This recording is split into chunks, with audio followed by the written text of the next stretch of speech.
Aloha everyone, this is Susan, and I thought I'd do my first Facebook video live. Might as well just do it and stop being afraid because it's not going to kill me. So, what I'm going to do today is I've got to repot these yearling soursop trees that I have because I'm lazy, and I let them grow too long in the smaller pots. So I've repotted some of my other ones, and they're really blooming and taking off and doing well. So I'll be able to find an orchard spot for them very soon. But I've got about 10 or 15 that just aren't doing so well. So I need to put them into a gallon pot instead of the smaller ones. So that's what I'm doing today. So I don't have a selfie stick or anything, so I'll be doing it with one hand, and I've kind of started doing some of it so it won't go so slow. So let's get started, shall we? Alright, so you see here, those are all my yearlings, the soursop trees. I started those last year when I moved here on the property from seed. So I'm doing really good. I haven't killed them. So I'm a farmer. Yeah, so if you can see, this is one of them that I took out. It's actually pretty nice and green and healthy that you see, but it's too small. It's 3 times too small.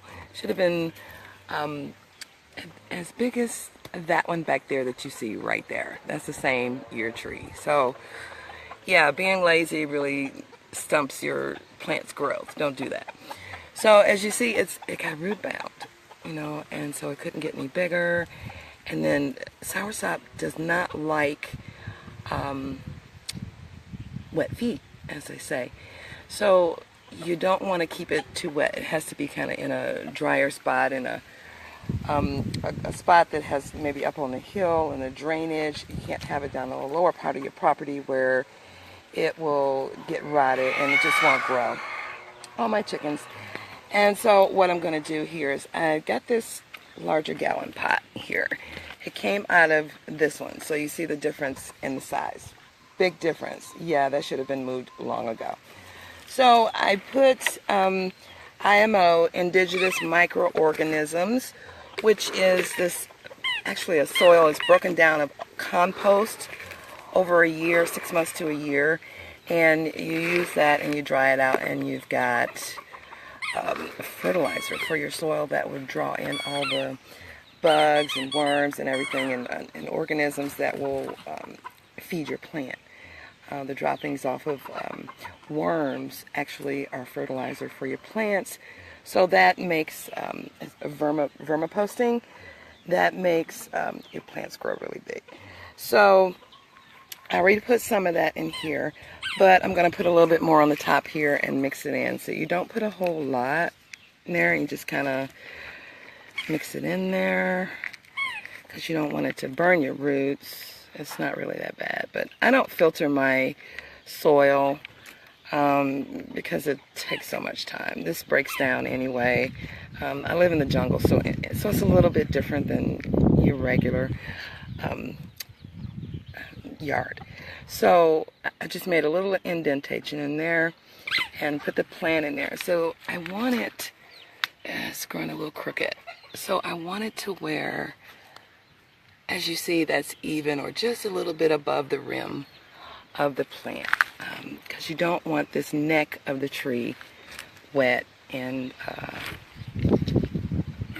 it'll destroy it. Actually, it'll rot it. So you just take and you put more soil on there, fill that in, kind of tamp that down into the sides. You can adjust your plant, your positioning, how you want it. Right there, let's move that over a little bit. Oops. And you don't want to pack it down too much. You know, but there you go, and you can water it, but it was already so wet, I don't want to wet it up anymore. So that's what I'm doing today, is repotting all those small ones into the larger gallons. Now, before you repot into a new pot, make sure it's clean. So all my stuff is outdoors, so what I have to do is, you see the left one, that's the one that's outdoors, and the right ones are the ones I just cleaned. So you want to clean them with, I put water in a bucket and just about maybe 4 or 5 drops of concentrated bleach or regular bleach. You don't want to use too much. And then you just take your pot and you swish it down in there. And a brush would actually be good, but it actually works with your hands too. To clean, swish that around there. And you know, you want to get mostly all that dirt and crap and junk off of the bottom. There you go. And so then you just turn it upside down or leave it like that to dry because you want it dry before you use it. And that's what I'm doing today. So that's how you transplant a yearling. And what you might want to do is, if you see all those chickens over there, they love getting on top of here. Actually, they just destroyed that Hawaiian pepper plant you're looking at right there. They broke it. So my next, we were supposed to do it today, but yeah, the chicken coop is still right there. It's been raining. We're in rainy season. So we're going to try it tomorrow.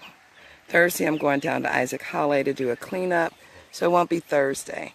Either tomorrow or this weekend, I'll be able to get to it, but I've got to get my chickens in here because they're running wild and rampant. Actually, Goldie came out with her new babies today. I haven't had a chance to count them, but I've got at least 10 more, so I've got 70 chickens. Yeah, that's got to change. Okay, so that's it for today. I'm the chicken lady. I'll see you later. Breathing aloha. Aloha.